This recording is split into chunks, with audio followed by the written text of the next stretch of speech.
அணி திரள்வோம் இறை மக்களே, அன்பில் வாழ்வோம் ஓர் குலமாய். அனைத்தும் படைத்து அழைத்து காக்கும் அன்பு தெய்வம் அழைக்கின்றார். என் கண்கள் எப்பொழுதும் ஆண்டவரை நோக்கி இருக்கின்றன, ஏனெனில் அவரை என் கால்களை வலையிலிருந்து விடுவிப்பவர்.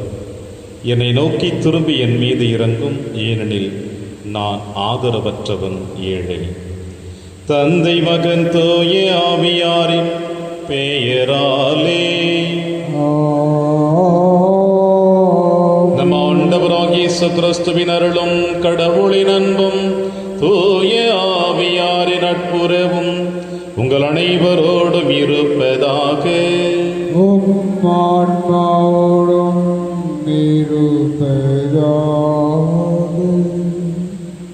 உங்களுக்கும் சொல்கிறேன், மனம் மாறாவிட்டால் நீங்கள் அனைவரும் அப்படியே அழிவீர்கள்.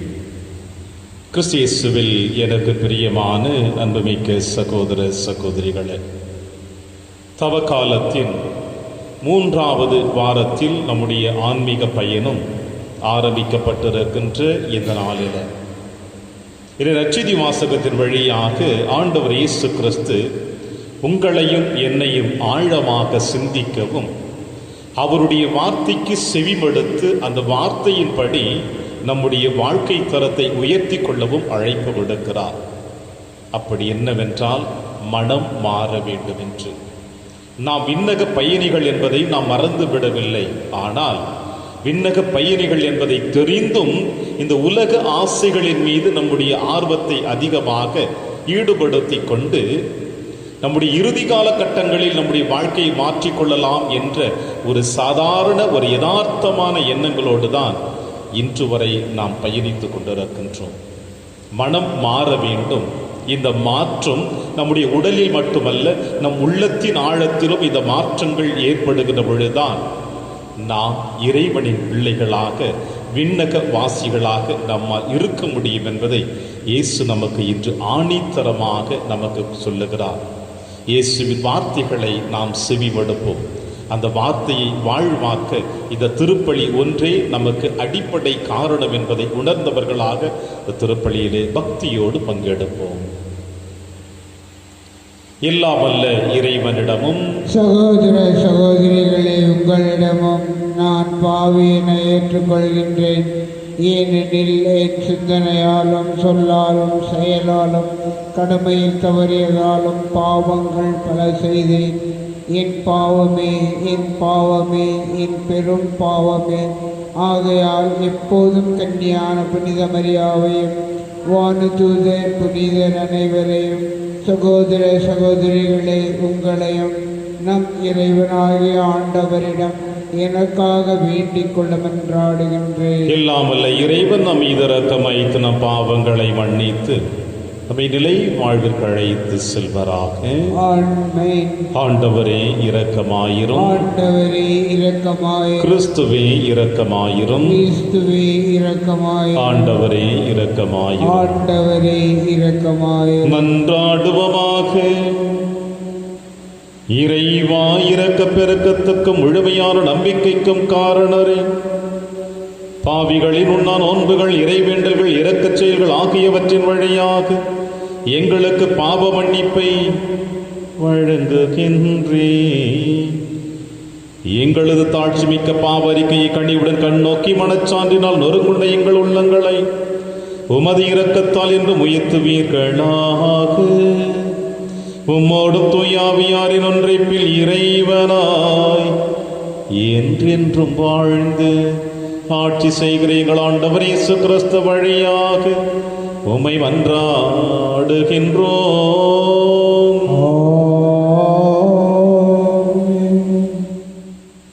இருக்கின்றவராக இருக்கின்றவர் என்னை உங்களிடம் அனுப்பியுள்ளார். விடுதலை பயண நூலிலிருந்து வாசகம். பிரிவு 3. இறை திருவாக்குகள் 1 முதல் 15 முடிய. அந்நாள்களில் மோசே மிதியானின் அர்ச்சகராகிய தம் மாமனார் இத்திரோவின் ஆட்டு மந்தையை மேய்த்து வந்தார். அவர் அந்த ஆட்டு மந்தையை பாலை நிலத்தின் மேற்றிசையாக ஓட்டிக்கொண்டு கடவுளின் மலையாகிய ஓரேபை வந்தடைந்தார். அப்போது ஆண்டவரின் தூதர் ஒரு முட்புதரின் நடுவே தீப்பிழம்பில் அவருக்கு தோன்றினார். அவர் பார்த்தபோது முட்புதர் நெருப்பால் எரிந்து கொண்டிருந்தது. ஆனால் அம்முட்புதர் தீய்ந்து போகவில்லை. ஏன் முட்புதர் தீய்ந்து போகவில்லை? இந்த மாபெரும் காட்சியை பார்ப்பதற்காக நான் அப்பக்கமாக செல்வேன் என்று மோசே கூறிக்கொண்டார். அவ்வாறே பார்ப்பதற்காக அவர் அணுகி வருவதை ஆண்டவர் கண்டார். மோசே மோசே என்று சொல்லி கடவுள் முட்புதரின் நடுவிலிருந்து அவரை அழைக்க அவர் இதோ நான் என்றார். அவர் இங்கே அணுகி வராதே, உன் பாதங்களில் இருந்து மிதியடிகளை அகற்றிவிடு, ஏனெனில் நீ நின்று கொண்டிருக்கிற இந்த இடம் புனிதமான நிலம் என்றார். மேலும் அவர் உங்கள் மூதாதையரின் கடவுள், ஆபிரகாமின் கடவுள், ஈசாக்கின் கடவுள், யாக்கோவின் கடவுள் நானே என்றுரைத்தார். மோசே கடவுளை உற்று நோக்க அஞ்சியதால் தம் முகத்தை மூடிக்கொண்டார். அப்போது ஆண்டவர் கூறியது, எகிப்தில் என் மக்கள் படும் துன்பத்தை என் கண்களால் கண்டேன். அடிமை வேலை வாங்கும் அதிகாரிகளை முன்னிட்டு அவர்கள் எழுப்பும் குரலையும் கேட்டேன். ஆம், அவர்களின் துயரங்களை நான் அறிவேன். எனவே எகிப்தியரின் பிடியிலிருந்து அவர்களை விடுவிக்கவும், அந்நாட்டிலிருந்து பாலும் தேனும் பொழியும் நல்ல பரந்ததோர் நாட்டிற்கு அவர்களை நடத்தி செல்லவும் இறங்கி வந்துள்ளேன். மோசே கடவுளிடம், இதோ இஸ்ரேல் மக்களிடம் சென்று உங்கள் மூதாதையரின் கடவுள் என்னை உங்களிடம் அனுப்பியுள்ளார் என்று நான் சொல்ல, அவர் பெயர் என்ன என்று அவர்கள் என்னை வினவினால் அவர்களுக்கு என்ன சொல்வேன் என்று கேட்டார். கடவுள் மோசேயை நோக்கி, இருக்கின்றவராக இருக்கின்றவர் நானே என்றார். மேலும் அவர், நீ இஸ்ரேல் மக்களிடம் இருக்கின்றவர் நானே என்பவர் என்னை உங்களிடம் அனுப்பினார் என்று சொல் என்றார். கடவுள் மீண்டும் மோசேயை நோக்கி பின்வருமாறு கூறினார், நீ இஸ்ரேல் மக்களிடம் உங்கள் மூதாதையரின் கடவுளாகிய ஆண்டவர், ஆபிரகாமின் கடவுள், ஈசாக்கின் கடவுள், யாக்கோவின் கடவுள் என்னை உங்களிடம் அனுப்பியுள்ளார் என்று சொல். இதுவே என்றென்றும் என் பெயர், தலைமுறை தலைமுறையாக என் நினைவு சின்னமும் இதுவே. இது ஆண்டவர் வழங்கும் அருள்வாக்கு. இறைவனுக்கு நன்றி. பதிலுரை திருப்பாடல் 103. பல்லவி. ஆண்டவர் இரக்கமும் அருளும் கொண்டவர். ஆண்டவர் இரக்கமும் அருளும் கொண்டவர். என் உயிரே ஆண்டவரை போற்றிடு, என் முழு உள்ளமே அவரது திருப்பெயரை ஏத்திடு. என் உயிரே ஆண்டவரை போற்றிடு, அவருடைய கனிவான செயல்கள் அனைத்தையும் மறவாதே. பல்லவி. ஆண்டவர் இரக்கமும் அருளும் கொண்டவர். அவர் உன் குற்றங்களை எல்லாம் மன்னிக்கின்றார், உன் நோய்களை எல்லாம் குணமாக்குகின்றார். அவர் உன் உயிரை படுகொடியினின்று மீட்கின்றார். அவர் உனக்கு பேரன்பையும் இரக்கத்தையும் மணிமுடியாக சூட்டுகின்றார். பல்லவி. ஆண்டவர் இரக்கமும் அருளும் கொண்டவர். ஆண்டவரின் செயல்கள் நீதியானவை. ஒடுக்கப்பட்டோர் அனைவருக்கும் அவர் உரிமைகளை வழங்குகின்றார். அவர் தம் வழிகளை மோசேக்கு வெளிப்படுத்தினார். அவர் தம் செயல்களை இஸ்ரேல் மக்கள் காணும்படி செய்தார். பல்லவி. ஆண்டவர் இரக்கமும் அருளும் கொண்டவர். ஆண்டவர் இரக்கமும் அருளும் கொண்டவர், நீடிய பொறுமையும் பேரன்பும் உள்ளவர். அவர் தமக்கு அஞ்சுவோருக்கு காட்டும் பேரன்பு மண்ணினின்று விண்ணளவு போன்று உயர்ந்துள்ளது. பல்லவி. ஆண்டவர் இரக்கமும் அருளும் கொண்டவர்.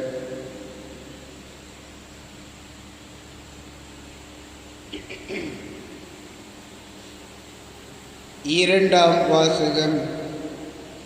மோசேயோடு மக்கள் பாலை நிலத்தில் நடத்திய வாழ்க்கை நமக்கு அறிவு புகட்டும் படிப்பினையாக எழுதப்பட்டுள்ளது.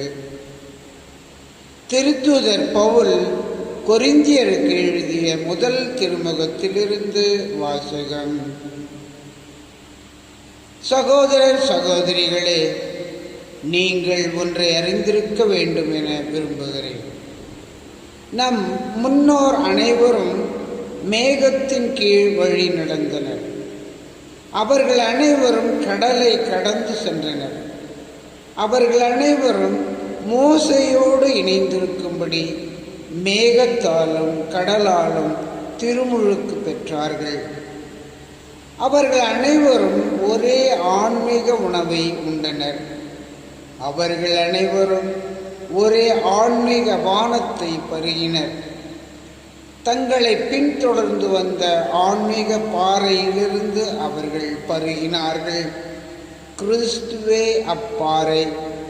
அப்படியிருந்தும் அவர்களில் பெரும்பான்மையோர் கடவுளுக்கு உகந்தவராய் இருக்கவில்லை. பாலை நிலத்திலேயே அவர்கள் கொல்லப்பட்டார்கள்.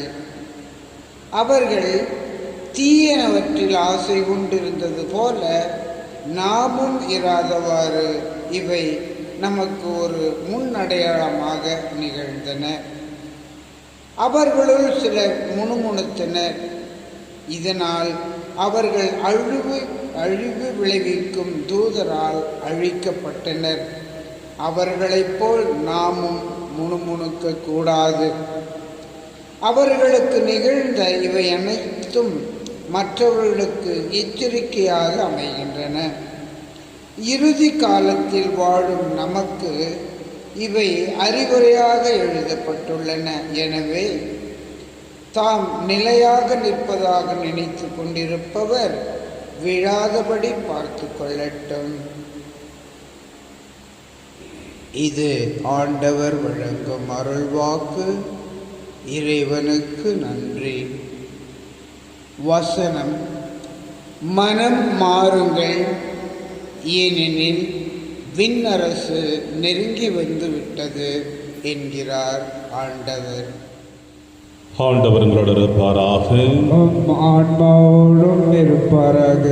எழுதிய பரிசுத்த நற்செய்தியிலிருந்து வாசகம். ஆண்டவரே, மாட்சி உமக்கே. சிலர் இயேசுவிடம் வந்து பலி செலுத்தி கொண்டிருந்த கலிலேயரை பிலாத்து கொன்றான் என்ற செய்தியை அறிவித்தனர். அவர் அவர்களிடம் மறுமொழியாக, இக்கலிலேயருக்கு இவ்வாறு நிகழ்ந்ததால் இவர்கள் மற்றெல்லா கலிலேயரை விட பாவிகள் என நினைக்கிறீர்களா? அப்படி அல்ல என உங்களுக்கு சொல்லுகிறேன். மனம் மாறாவிட்டால் நீங்கள் அனைவரும் அவ்வாறே அழிவீர்கள். சீலோவாமிலே கோபுரம் விழுந்து 18 பேரை கொன்றதே, அவர்கள் எருசலேமில் குடியிருந்த மற்ற எல்லாரையும் விட குற்றவாளிகள் என நினைக்கிறீர்களா? அப்படி அல்ல என உங்களுக்கு சொல்லுகிறேன். மனம் மாறாவிட்டால் நீங்கள் அனைவரும் அப்படியே அழிவீர்கள் என்றார். மேலும் இயேசு இந்த உவமையை கூறினார். ஒருவர் தம் திராட்சை தோட்டத்தில் அத்தி மரம் ஒன்றை நட்டு வைத்தார். அவர் அதில் கனியை தேடிய பொழுது எதையும் காணவில்லை. எனவே அவர் தோட்டத் தொழிலாளரிடம், பாரும், 3 ஆண்டுகளாக இந்த அத்தி மரத்தில் கனியை தேடி வருகிறேன், எதையும் காணவில்லை. ஆகவே இதை வெட்டிவிடும், இடத்தை ஏன் அடைத்து கொண்டிருக்க வேண்டும் என்றார்.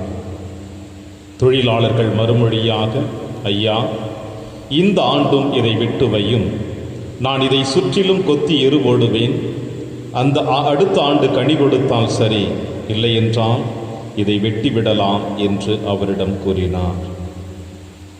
ஆண்டவரின் அருள்வாக்கு. கிறிஸ்துவே உமக்கு புகழ்.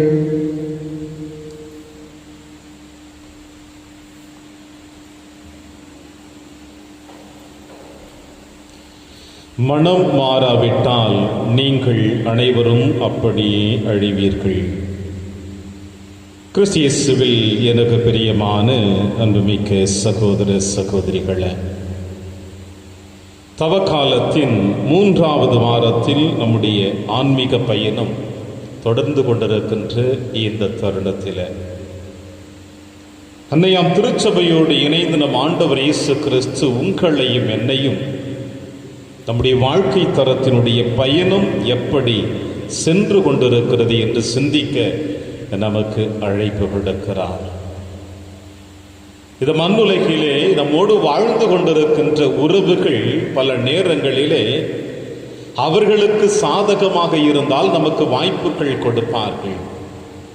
ஒருவேளை அவர்களுக்கு சாதகமாக இல்லை என்றால் நமக்கு வாய்ப்புகள் தரமாட்டார்கள். நம்மை அழிப்பதில் அவர்கள் அதிகமாக கவனம் செலுத்துவார்கள். அது நீங்களாக இருக்கட்டும், நானாக இருக்கட்டும், இந்த அனுபவம் 2 பக்கத்திலும் நாம் அனுபவித்த ஒரு நிகழ்வாகத்தான் இருக்கும் என்பதில் எந்த விதமான மாற்று கருத்தும் இல்லை. மனிதனுடைய மனநிலைகள் அதுதான், அதில் எந்த விதமான மாற்று கருத்தும் இல்லை என்பதிலே ஐயமில்லை, சந்தேகமும் கூட. ஆனால் இறைவனுக்கும் மனிதனுக்கும் இருக்கின்ற வேறுபாடுகள் என்ன என்பதை இன்றைய நற்செய்தி வாசகம் தெளிவாக நமக்கு சொல்லுகிறது. ஆண்டவர் இயேசு கிறிஸ்து தன்னுடைய பணி வாழ்வை ஆரம்பிக்கின்ற அந்த முதல் அத்தியாயத்திலேயே மத்தேயு நற்செய்தி 4ஆம் அதிகாரம் 17வது இறைவசனத்தில், நற்செய்திக்கு முன் வசனத்திலே நாம் வாசிக்க கேட்டோம், மனம் மாறுங்கள் ஏனெனில் விண்ணரசு நெருங்கி வந்து விட்டது என்று. தன்னுடைய ஆரம்ப கட்ட வார்த்தையே மக்களை சந்தித்து மக்களுக்காக தன்னுடைய பணி வாழ்வை ஆரம்பிக்கின்ற பொழுது இயேசு சொன்ன வார்த்தை மனமாறுங்கள் ஏனெனில் விண்ணரசு நெருங்கி வந்து விட்டது என்று. இதே நம் ஆண்டவர் இயேசு கிறிஸ்துவினுடைய பணி வாழ்வினுடைய இறுதி அத்தியாயத்தில் லூக்கா எழுதிய நற்செய்தி 24ஆம் அதிகாரம் 47வது இறைவசனத்தில் நாம் வாசிக்க கேட்கிறோம், மனம் மாறுங்கள் என்று இயேசு அழைப்பு கொடுக்கிறார். இந்த வார்த்தை, ஒற்ற வார்த்தை இயேசு கிறிஸ்துவில் ஆரம்பிக்கப்பட்டு திருத்துதர் பவுலடிகளார் தன்னுடைய பணி வாழ்விலும் இவ்வாறு சொல்லுகிறார், மனம் மாற்றம் பெற வேண்டும் என்று. இன்னும் ஆழமாக சொல்ல வேண்டும் என்றால் பேதுருவினுடைய முதல் அறிவுரை மக்களுக்கு கூட மனம் மாறுங்கள் என்றுதான் அழைப்பு கொடுக்கிறார். இவ்வாறு இந்த வார்த்தைகள் அனைத்துமே இயேசுவிலிருந்து ஆரம்பிக்கப்பட்டு இன்று வரை இது தொடர்ந்து வருகிறது என்றால் நாம் நம்முடைய வாழ்க்கை தரத்தை சற்று சிந்தித்து பார்க்க வேண்டும். ஆரம்ப கட்டத்தில் சொன்னேன், மக்கள் நம்மோடு வாழ்ந்து கொண்டிருப்பவர்கள் அவர்களுக்கு சாதகமாக இருந்தால் நமக்கு வாய்ப்பு கொடுப்பார்கள், இல்லை என்றால் நம் அழிவை அவர்கள் நிர்ணயிப்பார்கள் என்று. ஆனால் இறைவன் நமக்கு இன்னும் அதிகமாக வாய்ப்புகள் கொடுத்து கொண்டேதான் இருப்பாரை ஒழிய அவர் நம்மை அழிக்க மாட்டார் என்பதற்கு இந்த நற்செய்தி வாசகத்தினுடைய இறுதி அத்தியாயத்திலே அழகாக சொல்லப்படுகிறது. அது என்னவென்றால், தோட்டத்தில், திராட்சை தோட்டத்தில் அத்திமரம் நட்டு வைப்பதையும் அதிலே கனிகளை தேடி உரிமையுள்ளவன் வருகின்ற பொழுதும் கனிகளை காண முடியாததினால் இதை வெட்டிவிடும், ஏன் இந்த இடத்தை அடைத்து கொண்டிருக்கிறது, இது ஏன் இந்த இடத்தை அடைத்து கொண்டிருக்கிறது என்று சொல்லுவதையும், தோட்டத்தில் வேலை செய்கிறவர் இவ்வாறு சொல்லுகிறார், சுற்றிலும் கொத்தி எரு போடுவேன், அடுத்த ஆண்டு கனி கொடுத்தால் இல்லை என்றால் அதை வெட்டி விடலாம் என்று இன்னொரு வாய்ப்புகள் கொடுக்கப்படுகிறதை ஆண்டவர் இயேசு கிறிஸ்து சூசகமாக உங்களுக்கும் எனக்கும் சொல்லுகிறார். வாய்ப்புகள் நமக்கு கொடுக்கப்பட்டே இருக்கின்றன. இந்த வாய்ப்புகளை நாம் எப்படி அனுபவிக்கிறோம், எப்படி பயன்படுத்துகிறோம் என்பதுதான் மிகவும் ஒரு பெரிய கேள்விக்குறியாக இருக்கிறது. கிறிஸ்துவில் பிரியமான அன்பு சகோதர சகோதரிகளே, இந்த சிந்தனைகளோடு இந்த நற்செய்தி வாசகத்தில் நீங்களும் நானும் இணைகின்ற பொழுது இந்த வாசகத்தை நீங்களும் நானும் தெளிவாக அந்த உள்ளத்தின் ஆழத்தில் பதிய வைக்கின்ற பொழுது, ஆண்டவர் இயேசு கிறிஸ்துவிடம் வந்து கலிலேயரை பிலாத்து கொன்றான் என்ற செய்தியை மக்கள் சொல்லுவதை கவனமுடன் கேட்கிறான். இதை எடுத்து வருகிறவர்கள் என்ன சொல்கிறார்கள் என்றால், கலிலேயரை அவர் பிலாத்து கொன்றான் என்பதையும், சீலோவாம் குளத்திலே அந்த கோபுரம் இடிந்து விழுந்து மக்கள் இழந்தார்கள் என்பதையும் சொல்லுகின்ற பொழுது, நம்முடைய அன்றாட வாழ்க்கை நடைமுறையில் நீங்களும் நானும் பார்த்தோம் என்றால், யதார்த்தமாக ஒரு விபத்து நடக்கிறது.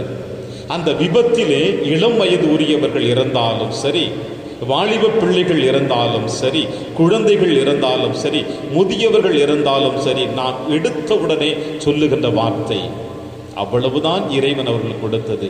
அவர்கள் என்ன தவறு செய்தார்களோ, என்ன குற்றம் செய்தார்களோ என்று நாம் அனைவருமே அவர்கள் மீது ஒரு முத்திரை குத்துகிறோம், அவர்கள் குற்றவாளிகள் என்று. ஆனால் இயேசு அற்புதமாக சொல்லுகிறார், அவர்கள் குற்றவாளிகள் என்று நீங்கள் எப்படி தீர்ப்பிடலாம்? இதனுடைய வரலாற்று பின்னணிகளை பார்க்கிற பொழுது, இந்த பிலாத்து என்பவன் ஏரோது அரசனுடைய மகனாக இருக்கிறான். இவனுக்கு எருசலேம் தேவாலயத்தினுடைய பகுதி அவனுக்கு கொடுக்கப்பட்டிருக்கின்றது.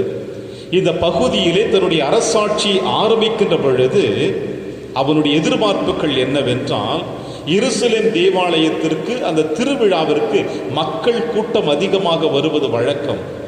எனவே அங்கு வருகின்ற மக்களுக்கு தண்ணீர் அதிகமாக தேவைப்படுகிறது என்பதனால் ஒரு பெரிய குளம் ஒன்று வெட்டி வைக்க வேண்டும், அதன் வழியாக மக்களுக்கு தண்ணீர் தாராளமாக கொடுக்க வேண்டும் என்ற எண்ணம் என்னவோ சரியானதுதான். ஆனால் அவருடைய திட்டம் என்பது மக்களால் ஏற்றுக்கொள்ளப்படவில்லை, முக்கியமாக கலிலேயர்களால் ஏற்றுக்கொள்ளப்படவில்லை. அது என்னவென்றால், எருசலேம் தேவாலயத்திலே பணங்கள் கொட்டி கிடக்கின்றன காணிக்கைகளாக. அதில் இருக்கின்ற காணிக்கை பணத்தை எடுத்து குளத்தை வெட்டி மக்களுக்கு தண்ணீர் கொடுக்கலாம் என்ற எண்ணத்தோடு அவன் திட்டம் தீட்டுவதைத்தான் குறிப்பாக யூத சமுதாயத்தை சார்ந்த கலிலேயா பகுதியில் இருக்கின்ற மக்கள் இதை ஏற்றுக்கொள்ளவில்லை. ஏனென்றால் ஆலயத்திற்கு வருகின்ற காணிக்கைகள் கடவுளுக்கு மட்டும், ஆலயத்தினுடைய பணிகளுக்கு மட்டுமே ஒழிய மற்ற எந்த விதமான பணிகளுக்கும் அது கொடுக்கப்பட மாட்டாது என்று இந்த கலிலேய கூட்டம், கலிலேயத்தை சார்ந்தவர்கள் இந்த அரசனுக்கு எதிராக, பிலாத்துக்கு எதிராக அவர்கள் போர்க்கொடி தூக்குகிறார்கள். எனவேதான் இந்த பிலாத்து அரசன் யாரெல்லாம் தனக்கு எதிராக நின்றார்களோ அவர்களை கொன்று குவித்தான் என்பது இந்த வரலாற்று பின்னணிகளாக இருக்கிறது. இதை இயேசுவிடம் எடுத்து வந்து இந்த மக்கள் சொல்லுகின்ற பொழுது, அவர்கள் குற்றவாளிகள் என்பதினாலும் அவர்களை கொன்று குவித்து விட்டான் என்ற எண்ணத்தை நீங்கள் மாற்றி அமைத்துக் கொள்ள வேண்டும் என்று சொல்லுகிறார். பிரியமான அன்பின் சகோதர சகோதரிகளே, மனம் மாற்றம் என்பது நம்முடைய உள்ளத்தின் ஆழத்திலிருந்து எழக்கூடிய ஒரு எண்ணம். எப்பொழுது நம்முடைய உள்ளத்தின் ஆழத்திலிருந்து அந்த எண்ணங்கள் எழுகிறதோ, அந்த எண்ணமானது நம்முடைய ஆன்மீக பயணத்தை முழுவதுமாக ஆண்டவருடைய பாதையில் அழைத்து செல்லுகிறதோ, அப்பொழுது நாம் மனம் மாற்றம் பெறுவோம். இன்றைய 2வது வாசகத்தில் நீங்களும் நானும் வாசிக்க கேட்டோம்.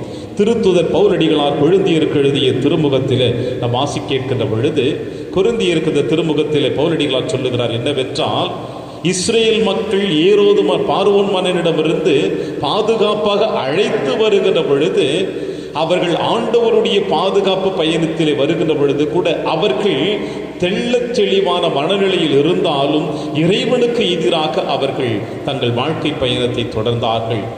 எனவே அவர்கள் வாக்களிக்கப்பட்ட கானான் நாட்டை சந்திக்க அவர்களால் இயலவில்லை.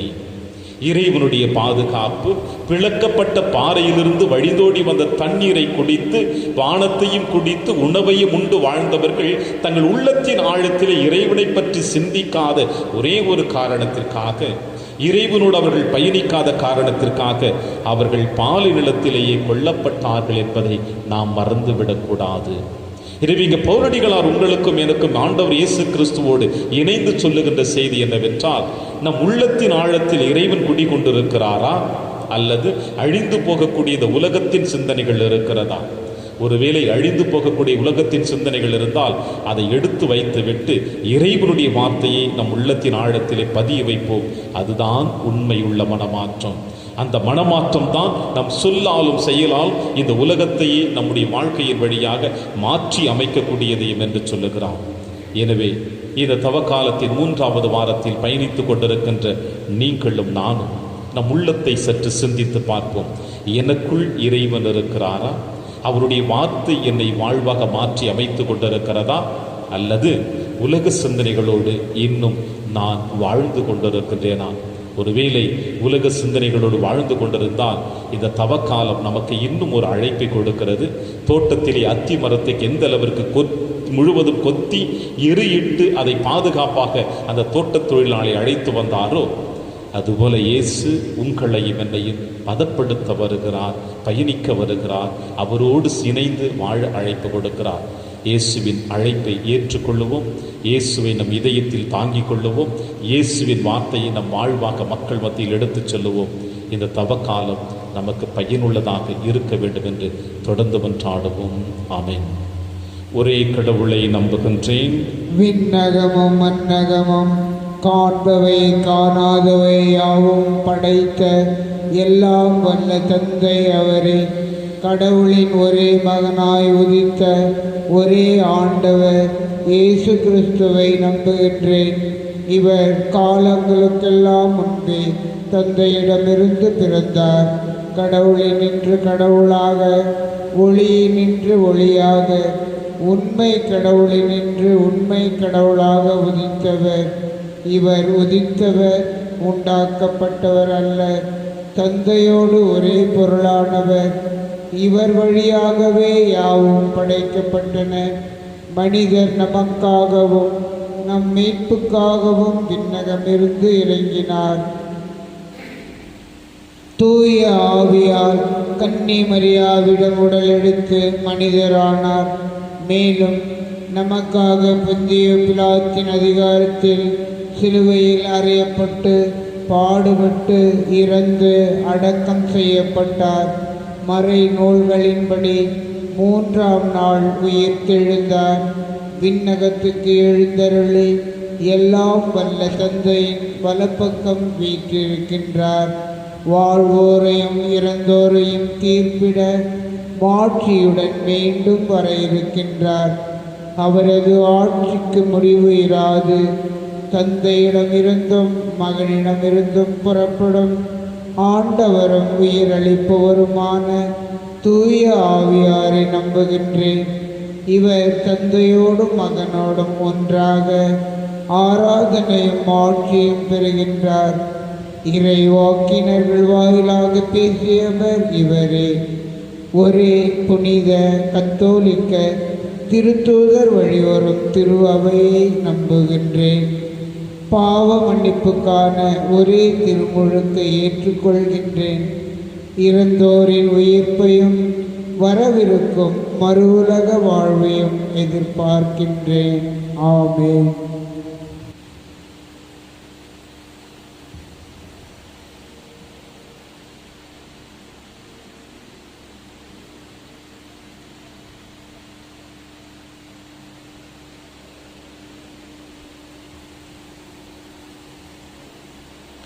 ஆண்டவரை அனைத்துலகின் நிறைவானில் வாழ்த்த பெறுவீராக. ஏனெனில் உமது வல்லமையில் இந்த அப்பத்தை பெற்றுள்ளோம். நிலத்தின் விளைவு மனித உழைப்பின் பயணமான இந்த அப்பத்தை உமக்கு புகழ்கின்றோம்.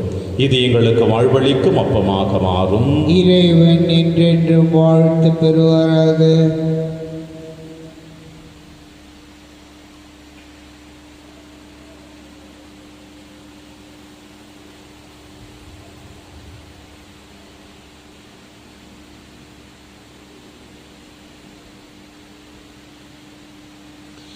ஆண்டவரை அனைத்துலகின் நிறைவானில் வாழ்த்த பெறுவீராக. ஏனெனில் வல்லமையில் நாங்கள் ரசத்தை பெற்றுள்ளோம்.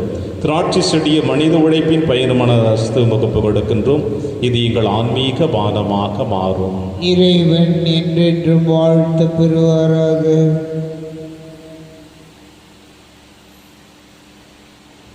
சகோதர சகோதரிகளை, என்னுடையதும் உங்களுடையதுமான இப்பலி எல்லாமல்ல தந்தையாக இறைவனுக்கு ஏற்றதாகும்படி செபியுங்கள். ஆண்டவர் தமது பெயரின் புகழ்ச்சிக்காகவும் மாட்சிக்காகவும் நமது நன்மைக்காகவும் புனித திரு அவை அனைத்தின் நலனுக்காகவும் உமது கையில் இருந்து இப்பலியை ஏற்றுக்கொள்வாராக.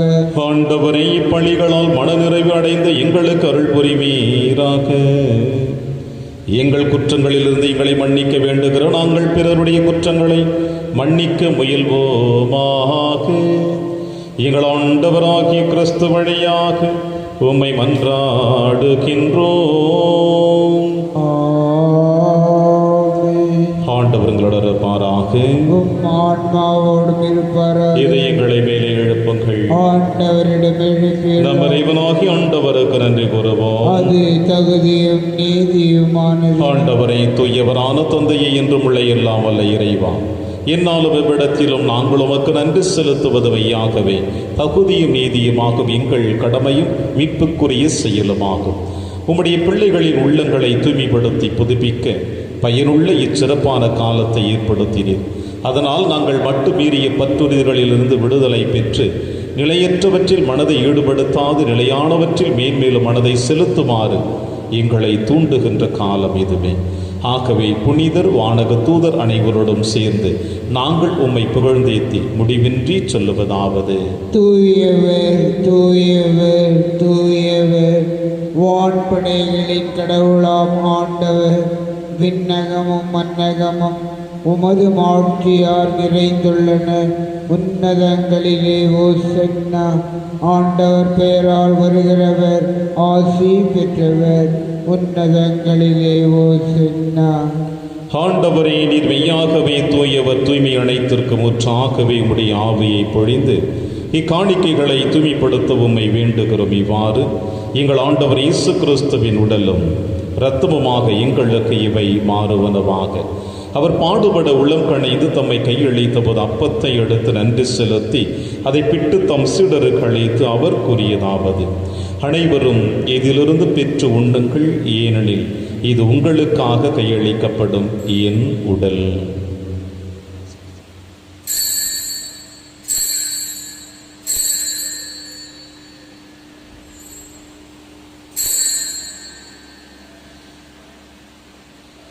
அவர் நம்மை இரவு விருந்தை அருந்திய பின் கிண்ணத்தையும் எடுத்து மீண்டும் நன்றி கூறி தம் சீடர்களுக்கு அளித்து அவர் கூறியதாவது: அனைவரும் இதிலிருந்து பெற்று பருகுங்கள், ஏனெனில் இது புதிய நிலையான உடன்படிக்கைக்குரிய என் இரத்தத்தின் கிண்ணம்.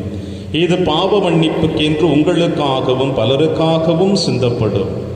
இதை என் நினைவாக செய்யுங்கள்.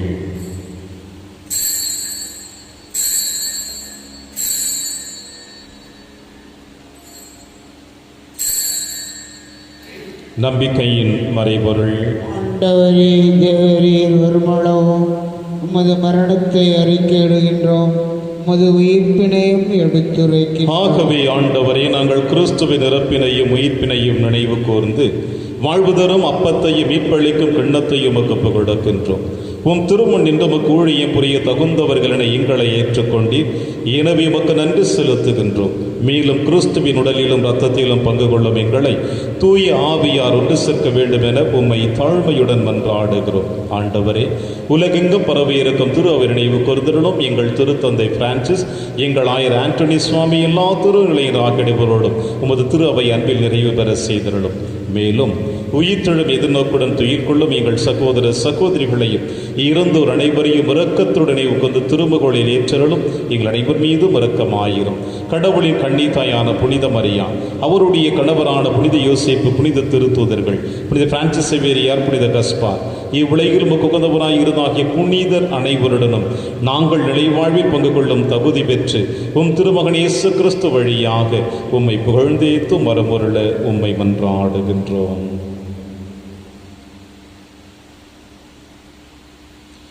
இவர் வழியாக இவரோடு இவரில் எல்லாம் வல்ல இறைவனாகிய தந்தையே, தூய ஆவியாரின் ஒன்றிப்பில் எல்லா புகழும் ஆட்சியும் என்றென்றும் உமக்கு உரியதே.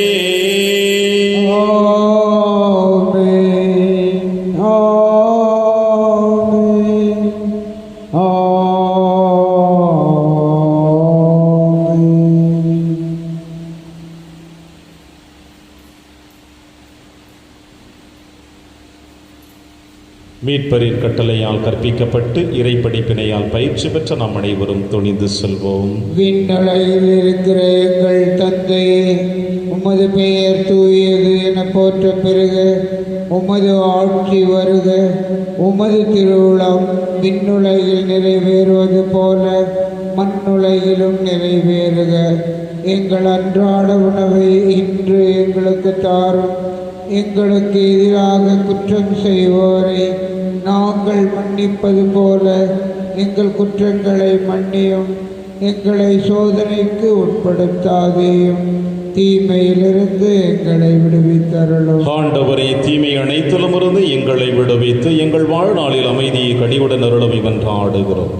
உமது இரக்கத்தின் உதவியால் நாங்கள் பாவத்திலிருந்து எப்பொழுதும் விடுதலை பெற்று யாதொரு கலக்கமுமின்றி நலமாய் இருப்போமாக நாங்கள் எதிர்நோக்கி இருக்கும் பேரின்பத்திற்காகவும் மீட்பராக இயேசு கிறிஸ்து வருகைக்காகவும் காத்திருக்கின்றோம். ஏனெனில் ஆட்சியும் வல்லமையும் மாட்சியும் என்றென்றும் உமது. ஆண்டவரே இயேசு கிறிஸ்துவே, அமைதியை உங்களுக்கு விட்டுச் செல்கிறேன், அமைதியை உங்களுக்கு அளிக்கிறேன் என்று உம் திருத்துதர்களுக்கு வழிதீர். எங்கள் பாவங்களை பாராமல் உமது திரு அவையின் நம்பிக்கையை கண்ணோக்கி உமது திருவுளத்திற்கு ஏற்பதற்கு அமைதியை மற்றும் அளித்தொழிவீராக என்று வாழ்ந்து ஆட்சி செய்கின்றவர் நீரே.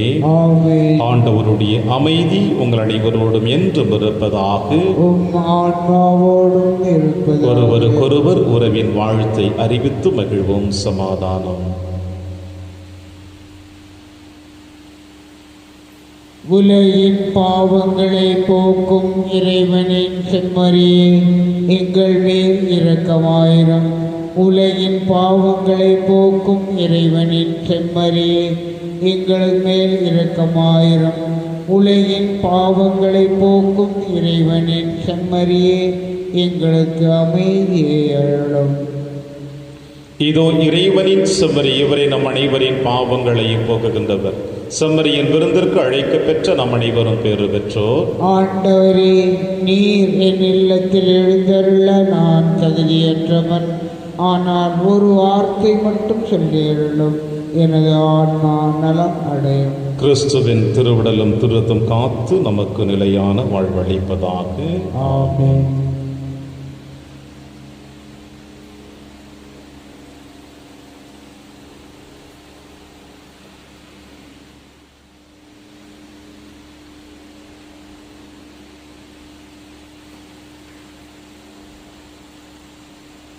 கிறிஸ்துவின் ஆன்மாவே, என்னை புனிதமாக்கும்.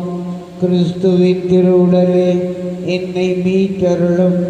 கிறிஸ்துவின் திரு இரத்தமே, எனக்கு எழுச்சியூட்டும்.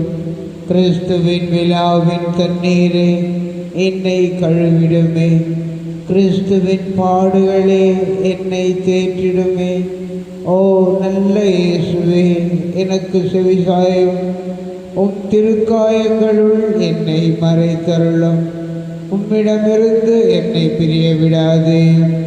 தீய பகைவரிடமிருந்து என்னை காத்தருளும். எனது இறப்பின் வேளையில் என்னை அழைத்தருளும். உம்மிடம் வர எனக்கு கட்டளையிட்டருளும். புனிதர்களோடு எக்காலமும் உம்மை புகழ செய்யும். ஆமென். படைகளின் ஆண்டவரே, என் அரசரே, என் கடவுளை, உம் பீடங்களில் அடைக்கலான் குருவி தனக்கு வீட்டு சிட்டுக்குருவி தன் குஞ்சுகளை வைத்து காக்கும் கண்டுள்ளன. உமது இல்லத்தில் தங்கியிருப்போர் பேறு பெற்றோர், அவர்கள் எந்நாளும் உம்மை புகழ்ந்து கொண்டே இருப்பார்கள். நன்றி கூறி மன்றாடுவோமாக. ஆண்டவரே, விண்ணகத்தில் உள்ள மறைபொருட்களின் அச்சாரத்தையும் இவ்வுலகில் ஏற்கனவே விண்ணக உணவால் வளமையும் பெற்றுள்ள நாங்கள் உம்மை பணிவுடன் வேண்டுகின்றோம். அதனால் மறைபொருளாக எங்களில் திகழ்வது செயலளவிலும் நிறைவு பெறுவதாக. எங்கள் ஆண்டவராகிய கிறிஸ்து வழியாக உம்மை மன்றாடுகின்றோம். ஆண்டவர் உங்களோடு இருப்பாராக.